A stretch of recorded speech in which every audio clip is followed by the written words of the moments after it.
In 2003, I didn't know what I wanted to do, even when a new life was about to begin. I was teaching English in a small community college in Puerto Rico, not making enough money. I had finished my master's in Caribbean literature and started going out with my now wife, Edna. So I was happy in many ways, but still yearned for something more. So I decided to apply to a PhD theater program at the City University of New York. I thought that that was the next logical step in a career in the humanities. But when in 2004 I was accepted, fear set in. I was 33, had never lived away from my home, my family and friends, and my culture, and I was terrified. But I decided to defy the gravitational pull of everything that I loved on my island and arrived to New York City. Very scared about the end of a life and the shaky beginning of a new one. Well, my personal PhD experience was very complex. I studied with a lot of people who had worked in the field, either as practitioners or because they had studied theater in graduate school, and competition was fierce.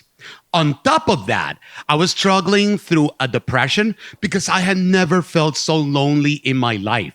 Just to give you an idea, if I didn't call someone on the phone in Puerto Rico, I would be trapped in a library and did not talk to anyone for days. And that got to me. Still, my story is not about defying gravity or jumping into a new place like New York City, but more about giving myself the chance to discover the humanity in the most unlikely person, Lynette. Now, Lynette was a truly brilliant student. The first time I met Lynette, I thought that we were going to be friends. She is from Argentina and I am from Puerto Rico. I thought that maybe our language and ethnic connection would lead to a friendship, but that wasn't the case. Actually, our first real exchange happened as we were waiting for a class to begin. I was talking to two of our classmates about Latin American fiction writers, and Lynette was sitting right next to us by herself. So I decided to include her in the conversation. As soon as she heard us discussing what we were talking about, she indirectly asked me, "Who is your favorite writer?" And I said, "Oh, Julio Cortázar." And she immediately shut me down with a curt, "Cortázar? That's what the masses read. Jorge Luis Borges, that's a writer, more intellectual." Wait, what? How can you be so arrogant? Who are you? That's what I wanted to ask. But what came out was a clumsy, "Not true. Cortázar is a great writer." Lynette laughed dismissively and took over the conversation. As I said, brilliant, but merciless. Actually, every time Lynette always made me feel that I had missed something because I was playing hooky from school and she was not having it, exactly like Ferris Bueller's sister. Well, it's interesting because, just a second, at some point, Lynette was a bully with me, and she took advantage of every moment to do that.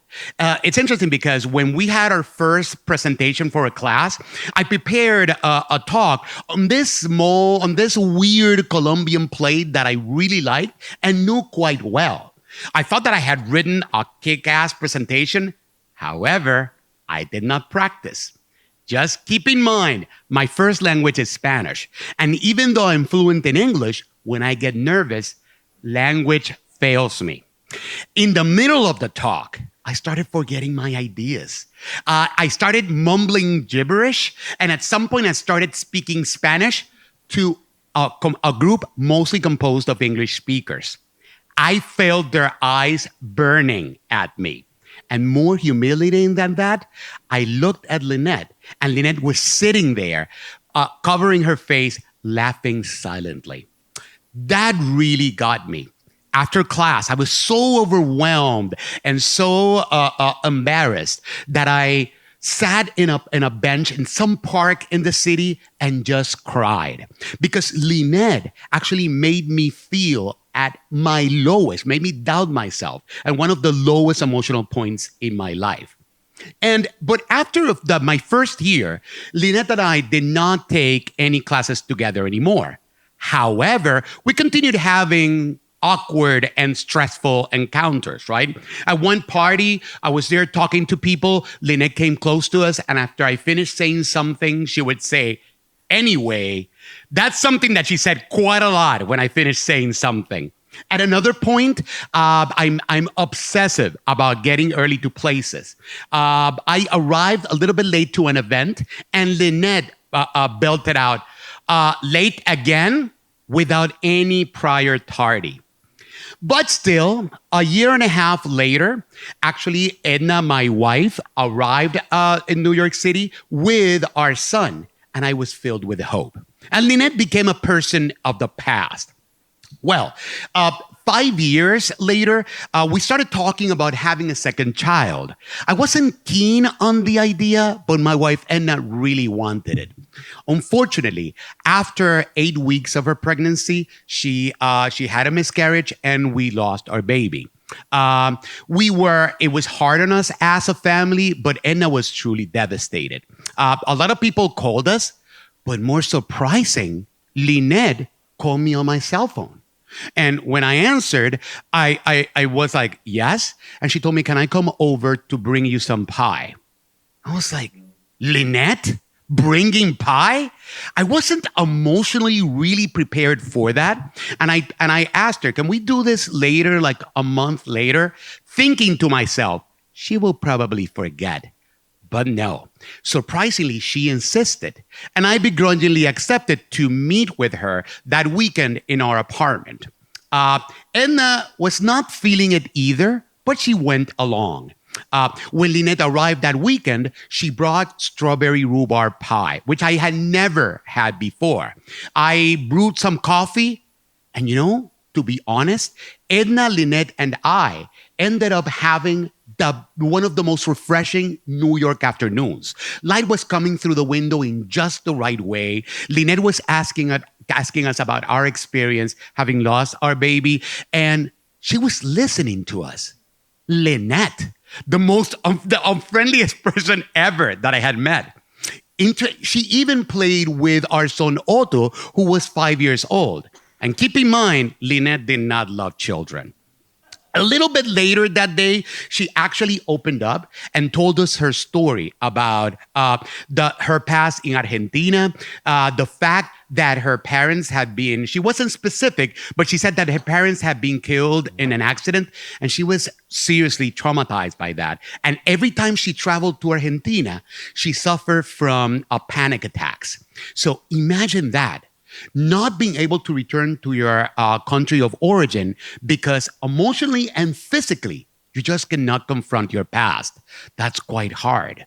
And it's interesting that person who bullied me so hard during that first year and a half in graduate school suddenly became the most human and the most empathetic person that I had known at that point. It's very interesting because it all happened one afternoon. It was unreal. After that point, I did not see Lynette that much. We were always working. And at one time, I saw her coming out of a classroom complaining about something or another. At another point, I was walking in the street one evening in New York, and she went by. And by the way, as she always did, walking fast, looking down, and avoiding any eye contact. And keep in mind, in New York City, we develop an attitude because, hey, if you're taking the subway and sometimes you find yourself walking at night in the street, you need that as your defense, right? So that angry woman that I saw in the street taught me two things. First, that there is always another side to a person if you're willing to defy gravity and just get to know them. Right? Second thing, that you can turn any situation around by listening to somebody else's experience over coffee and strawberry rhubarb pie. Thank you. Okay.